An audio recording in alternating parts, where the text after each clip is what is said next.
Magandang tanghali po. Oras na para sa may init na balita.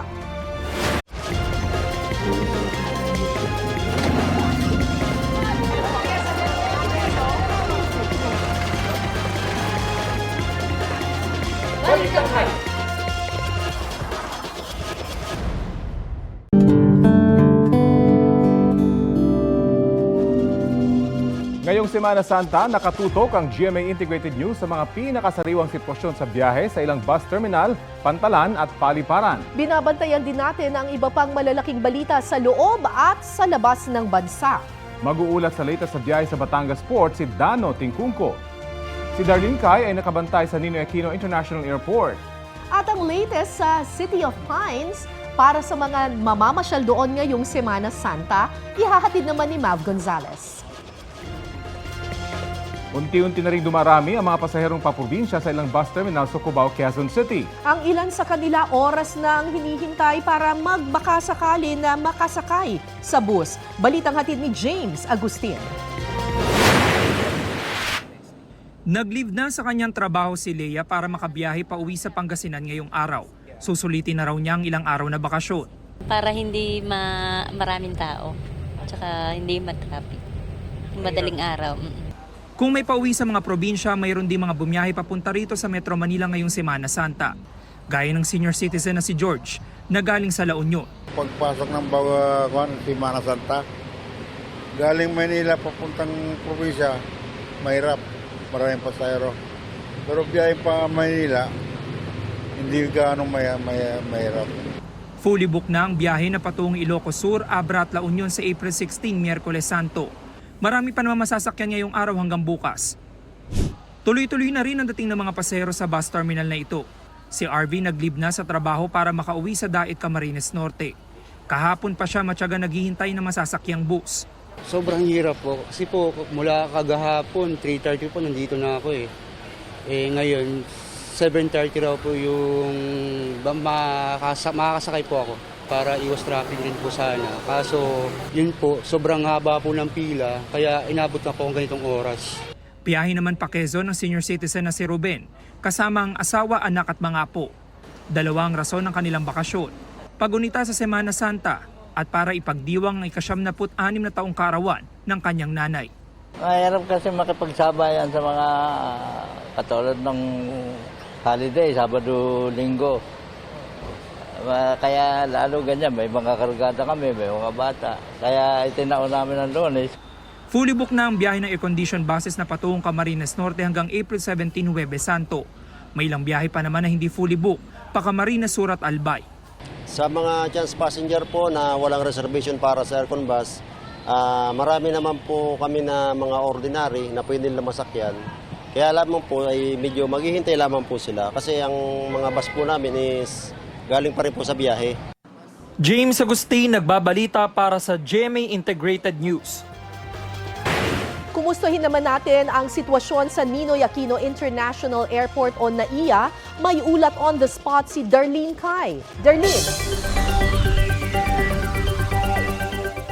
Karawalang humpay yung pagdating ng mga pasahero dito sa NAIA Terminal 3 pero inasahan naman na raw yan ng parehong pamunuan pati mismong mga pasahero na daragsa nga yung mga babiyahe rito dahil sa Semana Santa. Kaya katulad na nakikita nyo dito ay walang humpay yung pagdating ng mga pasahero kaya kung minsan ay nagkakaroon talaga ng pila sa mga entrance gates papasok ng terminal, bumabagay na rin yung daloy ng trapiko sa labas ng departure area pero umuusad naman yung pila at may mga security personnel ding nagbabantay dito para mahigpit na ipatupad sa mga sasakyan yung 3-minute rule sa pagbababa ng mga pasahero at bagahe.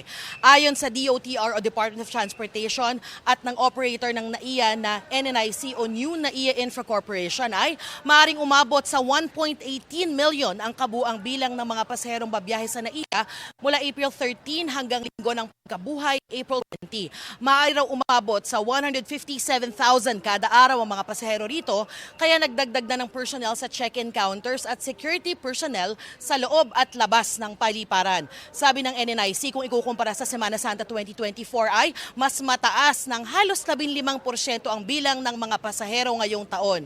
Ayon kay Manila International Airport Authority o MIAA General Manager Eric Ines, maaring dahil daw ito sa mas maraming flight na inoffer ng ilang airlines matapos makabili ng mga bagong eroplano at dahil na rin daw marahil sa mas pinagandang mga pasilidad sa paliparan. Inasahan na ng mga pasahero na marami silang makakasabay sa pagbiyahe ngayon. Kaya si Michael at ang kanyang mga katrabaho na papuntang Pagadian, inagahan ang pagpunta sa airport. Si Jolly naman, sinamantalang walang pasok ng ilang araw para makabisita sa Butuan. Narito ang sinabi sa atin ng ilang pasaherong nakapanayam namin kanina. Marami rin pong pasahero, gano'n din po. Kaya ano pong ginawa niyo diskarte? Maaga po kaming umalis sa bahay. Gano'n, para mauna na kaming umano, gano'n. Yun, nag-book ako ng early booking Dahil para makauwi. mag-on. Kara para doon sa mga kapuso nating babiyahe ngayon at sa mga susunod na araw para nga sa Semana Santa ay maiging maghanda po tayo. Pumunta sa airport ng mas maaga, 4 to 5 hours before ng flight kung international flight at 3 to 4 hours bago ang flight. Kung local o domestic flight lamang, pwede na rin naman po yung online check-in for 24 to 48 hours bago ang flight.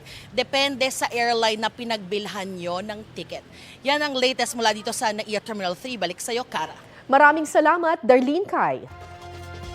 Abiso sa mga motorista na dadaan sa ilang kalsada sa Metro Manila, may gagawing mga kalsada ang DPWH simula po sa Miyerkules, April 16. Kabilang dyan ang mahigit 20 road repair sa ilang kalsada sa Quezon City, tulad sa Commonwealth Avenue, Quirino Highway at Payatas Road. Gayon din sa C5 Road, Katipunan at E. Rodriguez Jr. Avenue. May roadworks din sa northbound ng Magallanes Flyover sa Makati City, kaya magkakaroon ng partial closure. Sa Pasig City naman, may full closure sa C5 Ortigas Flyover at Ortigas C5 Interchange dahil rin sa roadworks. 24 oras daw ang trabaho sa mga road repair na yan, kaya inaabisuhan ang mga motorista na dumaan sa alternatibong ruta para hindi maabala sa posibleng mabagal na trapiko. Suspendido ang EDSA rehabilitation na nakatakdasan ng simulan ngayong Semana Santa ayon kay Department of Public Works and Highways Secretary Manuel Bonoan. At kaugnay niyan, kausapin natin mismo ang kalihim. Magandang umaga, Secretary Bonoan, at welcome po sa Balitang Hali. Good morning po sa ating lahat. Good morning po. Opo, ano po yung mga dahilan kung bakit sinuspindi yung EDSA rehab? May nakita po ba kayong problema? Well, hindi naman problema. Actually, ang natin dito, nag-adjust lang kami ng schedule because of the upcoming Asian conference dito sa Pilipinas in 2026. And plus, of course, yung tinignan din namin yung mga activities natin ngayon, including Holy Week and yung sa elections, no? So anyway, I think itutuloy naman natin yung EDSA rehabilitation but i-adjust lang namin hanggang siguro sa May 15 na kami magsisimula.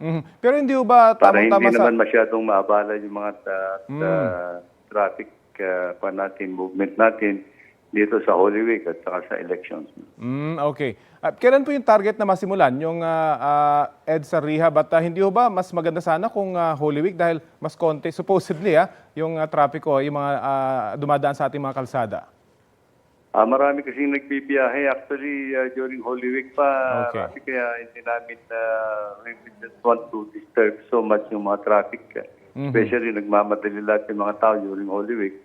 So, the only na nakikita namin sana is actually sa Huwebes Santo hanggang Linggo. Pero I think, again, marami rin nagbibiyahe.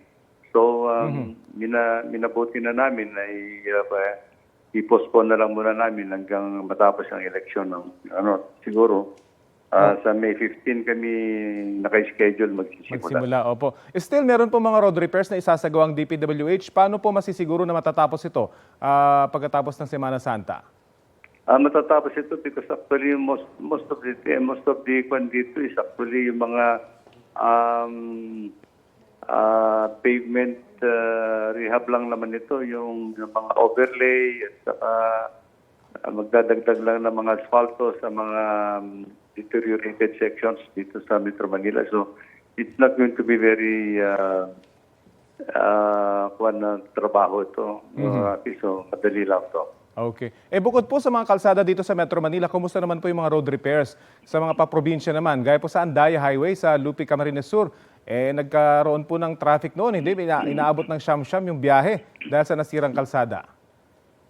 Totoo yan, Rafi. Well, let me say na mula pa nung 2 weeks ago, nagsimula kami dito sa mga lakbay-alalay program namin at tinignan namin yung mga lahat ng national roads na dapat maayos yung kondisyon ng mga national roads natin all over the country. Kaya lang sinabi mo nga, itong Andaya Highway, may talagang problema namin mula pa nung tuloy-tuloy yung pag-ulan nung mula December hanggang February. So marami yung medyo nag-deteriorate na mga sections dyan. But anyway, talagang posposan din naman namin na ginagawa. At nandun lahat yung mga tao namin to extend assistance kung kailangan naman. At saka kailangan kasama namin yung mga local governments actually to manage the traffic along yung sa Andaya Highway. Andaya Highway is just a shortcut dapat. Pero yung kalsada naman namin na galing yung Maharlika Highway na papunta ng Camarines Norte, papunta Camarines Sur, okay na naman yun. Okay. Traffic. So pwede naman nila yung alternate road na gagamitin. Ano bang problema doon sa Andaya Highway? Yung location po ba mismo? Yung lupa doon sa area? Ano yung nagiging problema rito? Ang Andaya Highway, alam mo naman, itong Andaya Highway, actually may mga technical problems simula pa nito na medyo mayroong undercurrent water sa ibaba Kaya hindi maayos-ayos yata yung panito. So in fact, tinitingnan namin kung ano yung permanent solution yan sa Andaya Highway at this time. So engineering intervention talaga yung kailangan. Yeah. May update po ba tayo sa Gumuhong Santa Maria Cabagan Bridge? Paano po yung mga babiyahe ngayong Semana Santa sa bahaging yun ng Isabela? Well, yung Cabagan Bridge, dati-dati na meron naman alternate bridge pa sa ibaba niyan. Hindi pa naman naalis. So yun pa rin ang ginagamit nila ngayon. Dahil nagkaberya ngayong dapat yung bagong tulay. So, nandoon pa naman yung old bridge sa ibaba. So, yun pa rin ang ginagamit. In the meantime, yung investigations namin na ginagawa ay matatapos kami siguro to by April 15. Okay. Sige po. Maraming salamat po sa oras na ibinahagi nyo sa Balitang Hali. Okay. Salamat din po sa ating lahat. Salamat po si DPWH Secretary Manny Bonoan. Mga kapuso, ngayong Lunes Santo, 25 lugar sa ating bansa ang makararanas ng matinding init at alinsangan ayon po yan sa Pag-asa. Kabilang po riyan ang ilang lugar sa Metro Manila. Maaaring makapagtala ng danger level na 44 degrees Celsius na heat index sa Pasay City, Etiague, Isabela at Sangley Point, Cavite. 43 degrees Celsius naman sa Dagupan, Pangasinan, Tuguegarao, Cagayan, Olongapo City, San Ildefonso, Bulacan, Tanawan, Batangas, San Jose Occidental, Mindoro at Dipolog, Zamboanga del Norte. Posible namang umabot sa 42 degrees Celsius ang heat index sa ilan pang bayan at lungsod sa Luzon, Visayas at Mindanao. Mga kapuso, dalasan po ang pag-inom ng tubig at magsuot ng preskong damit. Ayon sa Pag-asa, easterlies ang patuloy na nakaaapekto sa malaking bahagi ng bansa habang may frontal system naman sa extreme northern Luzon. Walang inaasahang bagyo o low pressure area ngayong Semana Santa. Samantala, sa City of Pines, Baguio, 10 hanggang 40% ang tsansa ng ulan hanggang sa Biyernes Santo.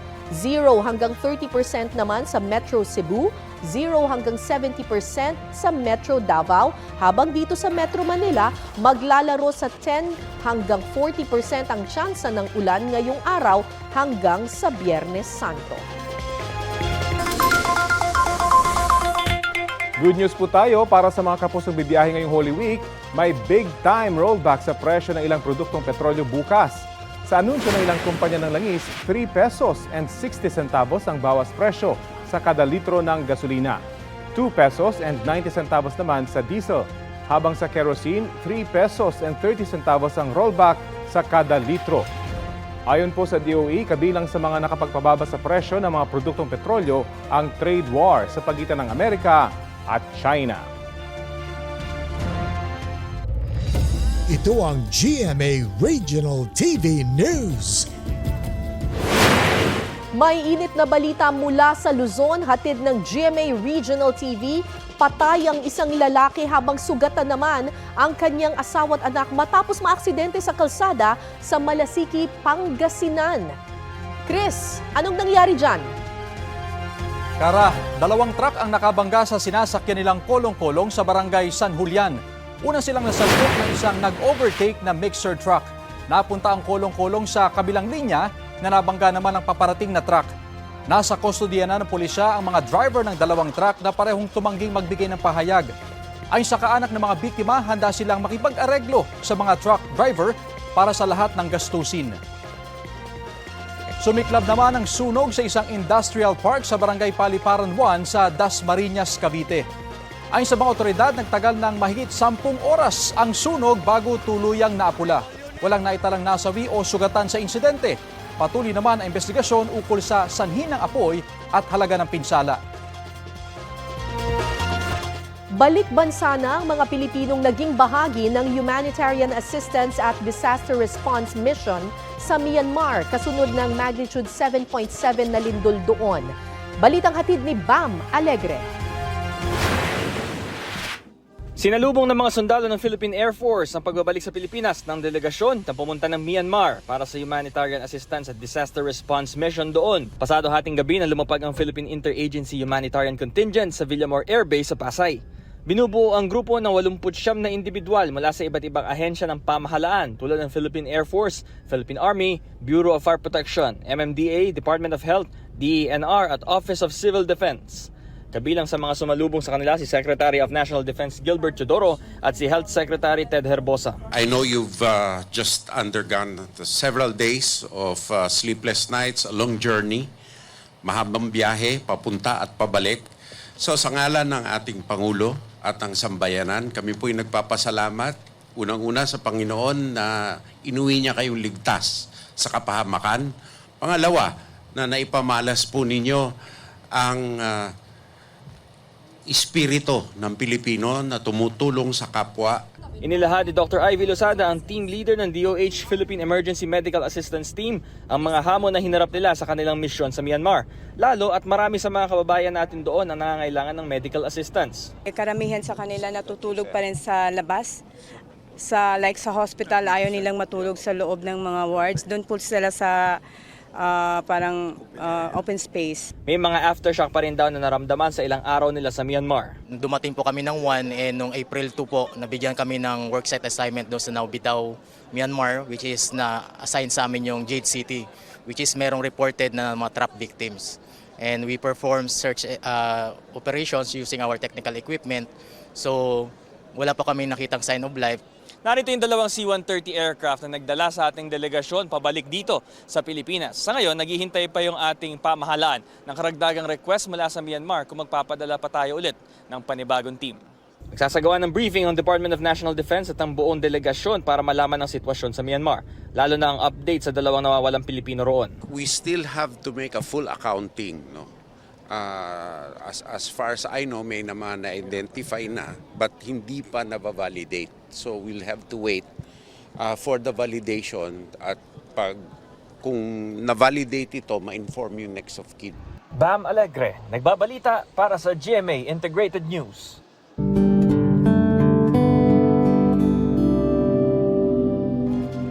Ngayong Holy Week, nanawagan si Pangulong Bongbong Marcos sa mga Pilipino na pagnilayan ng kabutihan at sakripisyo ni Hesukristo. Dapat daw tularan si Hesukristo na nanatiling matatag at hindi nawala ng pag-asa sa kabila ng mga pagsubok. Panahon din daw ito para makabawi ng lakas kasama ang ating mga mahal sa buhay nang sa gayon ay magawa natin ang kalooban ng Panginoon. Si Vice President Sara Duterte sinabing magsibisa ng ilaw ang sakripisyo ni Jesus at patatagin ang pananampalataya sa mga panahon ng kawalan ng pag-asa. Habang dumadanas daw ang bayan ng matinding pagsubok at pagkawatak-watak, paanyaya rin daw ang Kwaresma para sa panahon ng paghilom, pagbabalik loob at pagbabalik tanaw sa mga pinapahalagahan ng mga Pilipino. Kaugnay naman ng pagsugpo sa naglipa ng scam texts and calls ang pagpapavito ng ilang grupo sa Konektadong Pinoy Bill. Nakasalang po sa Balitang Hali si Department of Information and Communications Secretary Henry Aguda. Magandang umaga at salamat po sa pagpapaunlak sa aming panayam. Good morning din. Thank you for having me, Rafi. Opo, unahin na po natin yung SIM registration law. Naabot na po ba ng nasabing batas yung target nito? Marami pa rin po ang mga text at call scams hanggang ngayon? Actually, nung lumabas yung batas, nasa private sector pa ako eh. Ramdam namin yung impact niya. Talagang bumaba yung text scam during that time. And like most other laws naman, as you implement it, there will be areas of improvement that will be looking into it. Lalo na doon sa implementation niya. Nabanggit niyo yung improvement. Meron ho ba kayo nakita at inirekomenda para mabago dito sa batas na ito? Sa ngayon, alam niyo naman, I just assume, siguro this is my 21st, 22nd days. So I have teams from CICC at saka Cyber Bureau putting together the necessary recommendations for improving it. Kasama na dyan yung mas pagagandahin yung pag-acquire ng identity ng mga tao. And second, yung nangyayari ba na minsan nakaka-recycle ng SIM? Kasi minsan nakapag-register ka, prepaid yan, pagka natapos na yung subscription mo, after 6 months or 9 months, nare-recycle yung SIM. So yung mga ganong bagay-bagay na specific to the implementation, we will provide recommendations to the telco, and if there are things that we need to change via policy or legislation, itutulak din po natin yan. Binanggit niyo po, gagawing simple yung pag-identify doon sa mga subscribers. Pero paano niyo po babalansehin ito para hindi naman maabuso at madaling makapag-register yung mga scammers? Ay, tama kayo dyan. It's a balancing act between securing the use of the SIM and the internet and yung privacy ng mga individuals na nagre-register. So, dalawa yon, policy and technology. For now, I won't get ahead of CICC and Cyber Bureau on the details that they will implement. Pero babalansin po natin yan. Kailangan yan. Nabanggit niyo po yung teknolohiya, naglipa na po kasi, hindi ba, yung mga text blasters, yung mga nag-gather ng mga numero sa ere, madali nang gawin ito sa pamamagitan ng teknolohiya. Meron ho bang pangontra rito? Meron. Kung may technology na ginagamit pang scam, meron din technology pang habol ng mga yan. Kaya ito yung gusto kong sabihin sa mga gumagamit niyan. Bawal po yan. And meron na po kaming ginagawa to evaluate more technology to go after yung mga nagsisim scan. Marami yan eh. So, may legitimate na mga paggamit ng mga ganyan, especially for law enforcement. Pero pagka ginagamit mo pang scam yan, bawal yan. So, meron po. And we're continuously studying it. Ang CICC kasi, ang nakasentro sa forensics. So, kapag may umabuso sa internet, sila yung mga gumagamit ng mga tools para mahanap kung sino yung mga gumagawa nun. Abangan po natin yan. Tungkol naman po sa Konektadong Pinoy Bill, ano ba ba yung layunin at paano makikinabang yung ating mga kababayan dito? Yung Konektadong Pinoy Bill naman, ang legislative intent niyan is to broaden as much as possible access to the internet by all Filipinos. Ang mensahe po diyan is no Filipino left behind. Para rin gumanda yung competition in the telecom space. Yan po yung layunin niyan. At saka alam nyo, pagka dumami yung connectivity, dadami din po yung trabaho eh. Opo. Pero may ilang grupo pong pinapavito yung panukalang batas na ito dahil umano sa unaddressed concerns o hindi na-konsulta yung lahat ng stakeholders. Ano pong masasabi nyo dyan? Yun, patuloy po tayo sa consultation and alam ko last week, bago pa lang ako, nagkaroon ng public consultation din. Dito mismo, kung saan nyo ako in-interview sa CICC. And patuloy po ako makikipag-usap dun sa both sides of the fence. Ang trabaho ko po bilang kalihim ng DICT, i-harmonize ba yung mga stakeholders. Tapos gagawa po kami ng recommendation sa Kongreso on ano yung pinakamagandang ma-harmonize lahat. Siyempre, hindi lahat mapagbibigyan in terms of their issues and concern. Pero ang importante dyan is lahat mag-agree kung ano yung tama, tapos kung ano yung isusulong sa legislature. Okay, well, abangan po natin tututukan ng issue ito dahil napakahalaga. Dahil marami nakikinabang pero marami din yung nananamantala. Maraming salamat po sa oras na ibinahagi nyo sa Balitang Hali. Maraming salamat. Thank you. Si DICT Secretary Henry Aguda. Kabiyak nitong puso ang sanhi. Ang iconic na pagliyad habang umaawit, nakatatak na sa mundo. Tuwing nababanggit ang pangalang Pelita Corrales, ang tinaguriang Asia's Queen of Songs na mahigit 6 na dekada na sa Philippine showbiz. May dugong Kastila, proud Cebuana. Mula sa pag-aaral sa Spain, pumasok sa pag-awit si Pelita nang bumalik sa Pilipinas. Nakapag-record ng nasa 130 singles at albums. Nagtanghal siya kasama ang mga kilalang artista sa buong mundo at front act sa mga concerts. Kung alam mo lang in town dong, buhay pa itong... Isa ring magaling na aktres si Pelita, mapapelikula man o telebisyon, sa pagpapaiyak o pagpapatawa. Napamahal sa mga manonood at kapwa-artista si Pelita o Maminta. Ang bote natin ng asukal, ang naisulat ko ay asin. Para wag lang gamin. Pumanaw sa edad na 87 si Pelita Corrales. Kinumpirma ito sa Instagram post ng apo niyang si Janine Gutierrez na inalala ang kanyang lola. Hindi pa isinasa publiko ang dahilan ng pagpanaw. 2 ang kanyang anak na nasa showbiz din, sina Jackie Lou Blanco at Ramon Christopher Gutierrez. Sa Instagram stories ng actress TV host na si Isa Liton, kitang emosyonal si Jackie Lou sa curtain call ng stage play na The Foxtrot. Nireshare ito ni Jackie Lou at inalay ang performance sa kanyang pumanaw na ina. Nagbigay pugay din ang anak-anakan at singer na si Jaya sa kanyang mamita na tumulong daw sa kanya sa lowest point ng buhay niya. Hindi raw matatawaran ng pagmamahal, pagiging bukas palad at pagiging sincere nito.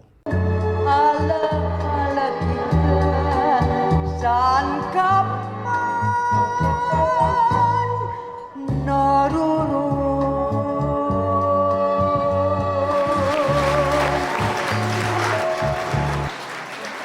Nelson Canlas nagbabalita para sa GMA Integrated News. Huli sa dashcam ng isang sasakyan sa Sumulong Highway sa Antipolo City. Bumabiyahe ang motorcycle rider na yan na may iba pa palang binabalak ng makatsyempo kasi. Tinangay niya ang cellphone na nakasuksok sa likuran ng sinusundang siklista. Binulsa ng rider ang cellphone at tumakas. Naiyak na lang sa takot at hinayang ang 16 anyos na biktima. Ang tinangay kasing cellphone, birthday gift raw kasi ng kanyang magulang. Inutugis na ng pulisya ang salarin na mahaharap sa reklamong pagnanakaw.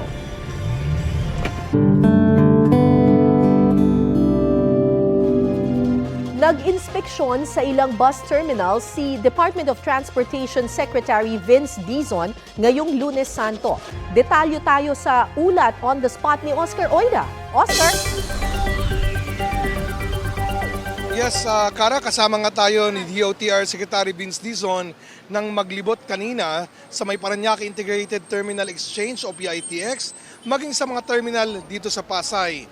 Mga bandang alas 9 ng umaga nang makarating ng PITX ang kalihim. Agad nilibot ang lugar at ininspeksyon ang mga pasilidad. Nakipagkumustahan din siya sa mga pasahero pati mga tauhan ng nasabing terminal.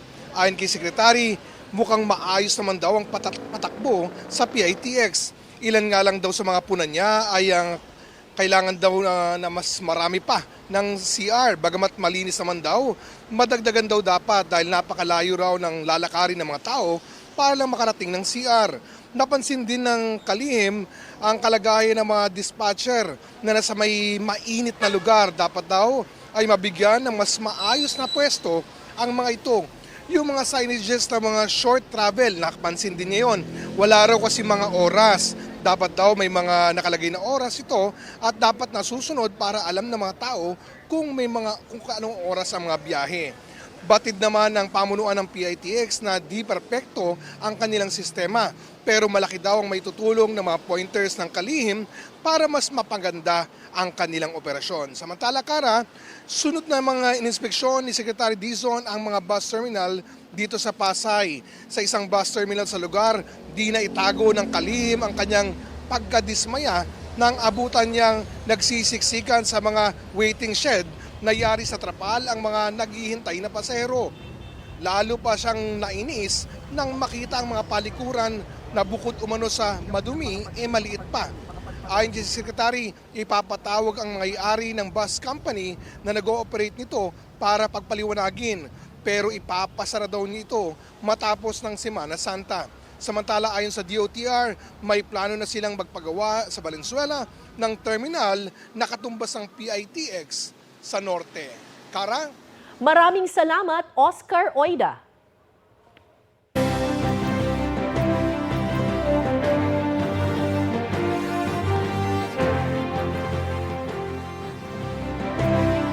Umpisa na ng botohan para sa mahigit 1.2 million overseas voters na rehistrado para sa eleksyon 2025.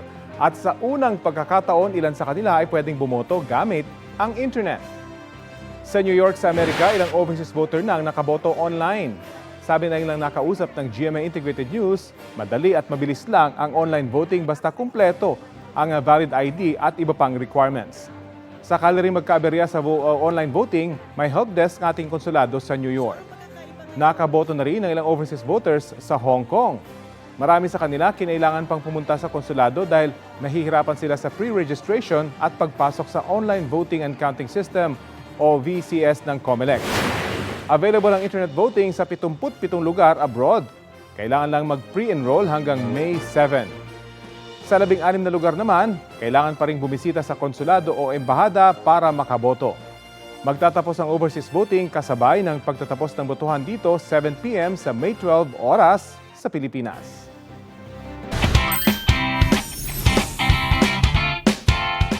Nag-uwi ng medalya ang ilang atletang Pinoy sa kauna-unahang Thailand Kickboxing World Cup 2025 sa Bangkok, Thailand.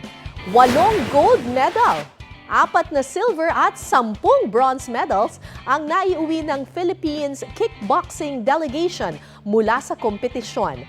Hindi rin nagpahuli ang Filipino Wushu Sanda athletes. Isang gintong medalya ang naipanalo sa men's 56 kg category sa 10th Sanda World Cup na idinaos sa China.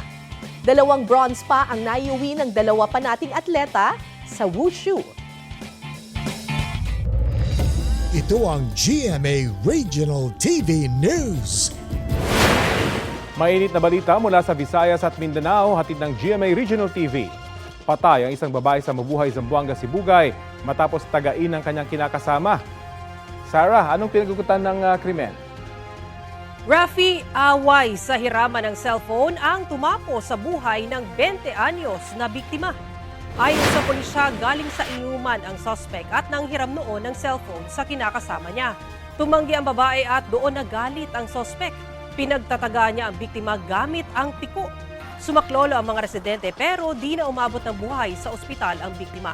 Ang suspect naman pumunta sa kapitbahay na dati niya nakaalitan at pinagtataga rin. Sugatan ang kapitbahay. Sumuko kalaunan ang suspect sa mga otoridad.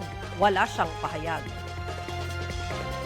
Sa Bacolod City, isang pusa ang nakitang may tama ng pana. Nakatarak pa ang pana sa mata ng pusa nang makita ito ng ilang residente sa Barangay 16. Hinahanap ulit sa ngayon ang pusa na nakatakas sa mga gustong tumulong. Hinala ng mga residente na pagtripan lang ang pusa. Tinutukay pa kung may nagmamay-ari sa sugatang hayop. Patuloy rin ang investigasyon para matunton ang sospek.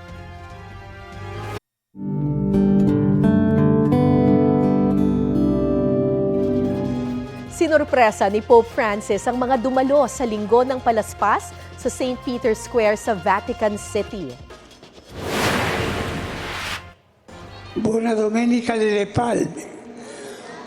Buona Settimana Santa. Yan ang maikling mensahe ng Santo Papa sa mga Katoliko. Naka-wheelchair pa rin siya nang ilibot sa St. Peter's Square at Basilica. Pagkatapos magdasal, nakipagkamay siya sa ilang tao roon kabilang si Cardinal Luis Antonio Tagle.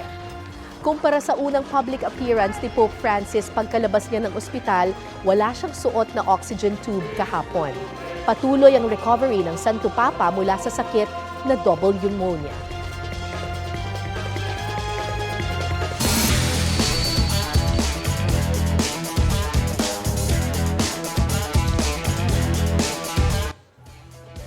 Panalo ang Benilde LSGH Greenies laban sa Perpetual Junior Altas sa Game 2 ng NCAA Season 100 Juniors Basketball Finals. 7 puntos ang lamang ng Greenies sa Junior Altas sa first quarter hanggang sa dumikit ang laban sa second at third quarters. Sa unang kalahati ng fourth quarter, lumamang ng 6 na puntos ang Perpetual pero unti-unting nakahabol ang Greenies at nanalo sa score na 95-91 matapos makuha ang 3 sa huling 4 na free throws. May tigisan ng panalo ang Greenies at Junior Altas. Malalaman natin na magiging NCAA Juniors Basketball Champions sa Do or Die Game 3 bukas. Mapapanood po yan live alas 12:30 ng hapon sa GTV at Heart of Asia.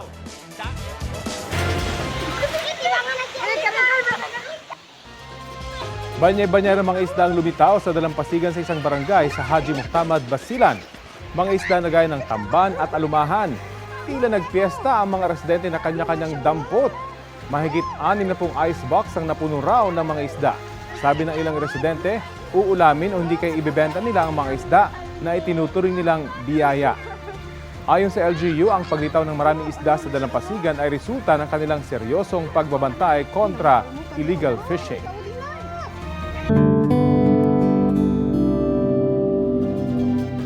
Pasyal na ba kayo ngayong mainit ang panahon? Doon ba sa lugar na medyo malamig? Naku, eto na, mula sa Baguio City, may ulat on the spot si Mav Gonzalez.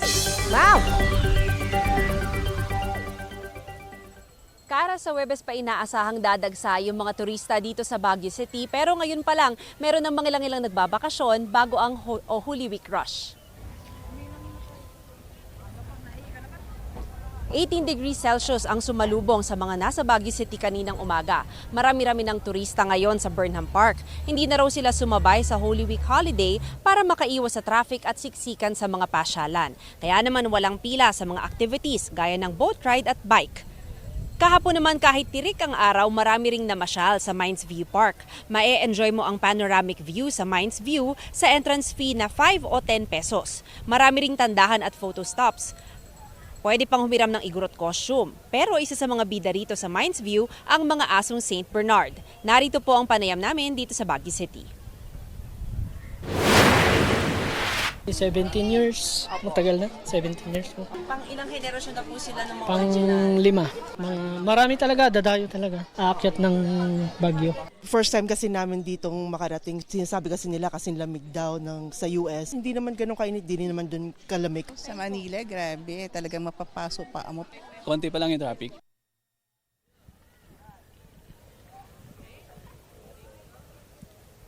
Kara, sa ngayon wala pang inaanunsyo yung lokal pamahalaan ng Baguio City kung ilileft ang number coding dito ngayong Holy Week. Kaya naman ang payo nila dun sa mga gustong magbakasyon dito ay huwag nang magdala ng sasakyan kung maaari dahil matatraffic lang daw kayo at walkable city naman ang Baguio City. Kara? Maraming salamat, Mav Gonzalez.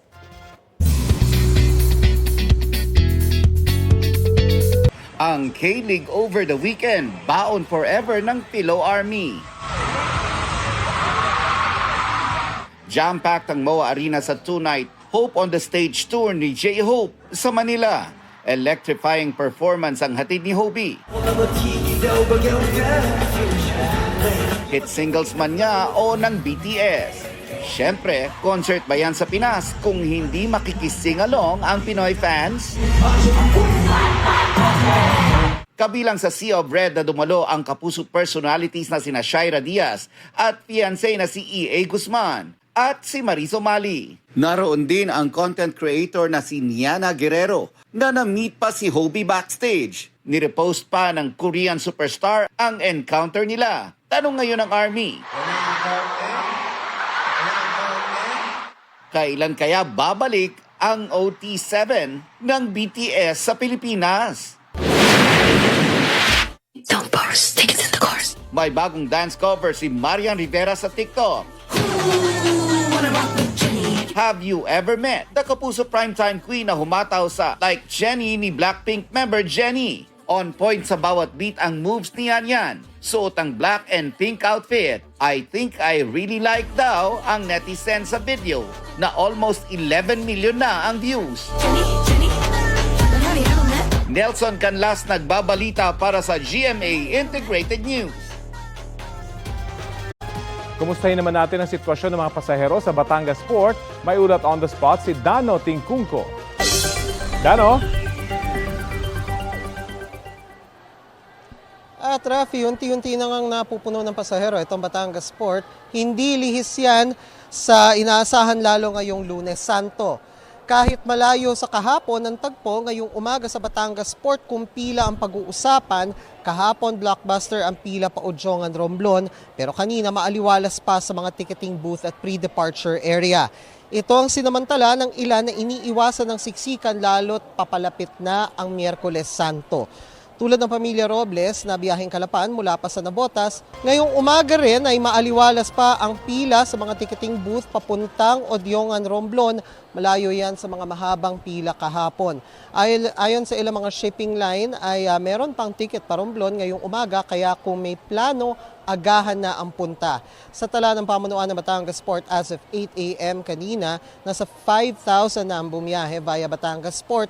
Malayo yan sa typical na 1,000 na passengers na paalis ng Batangas tuwing ordinaryong Lunes. Inaasahan hanggang Huwebes Santo, lalo pang tataas ang bilang na ito kaya pakiusap nila sa mga pasahero magparamdam ng maaga, lalo na sa mga parumblon. Nakausap na raw ng pamunuan ng Batangas Port ang isang shipping line para magpa-standby ng isang barko at meron na raw itong special permit para sumalo sa posibleng dagsa ng mga pasahero. Pero paano raw nila masasalo lahat kung last minute ang dating? Kaya pakiusap ng pamunuan ng Batangas Port sa mga biyahero, agahan na ang dating para makita nila kung gaano karami ang naghahanap pa ng biyahe. At gaya nga ng ating naunang sinabi, Rafi, sa mga oras na ito, kumpara kaninang umaga ay unti-unting napupuno or unti-unti nang nagdadatingan dito yung mga pasahero na paalis at papunta sa iba't ibang probinsya sa Mindoro, Romblon at Visayas area. Inaasahan na lalo pang darami o lalo pang sisikip dito habang umuusad ang maghapon. Rafi. Maraming salamat, Dano Tingkungko. Biglang bumagsak ang malaking tent na iyan sa Carmen National High School sa Davao del Norte. Saktong graduation rehearsal noon ng mga estudyante. Mabuti na lang at walang nasaktan. Ang kwento ng school principal, umulan ng malakas noon kaya naipon ng tubig sa naturang tent. Iniayos na ang tolda na gagamitin pa rin sa graduation ceremony.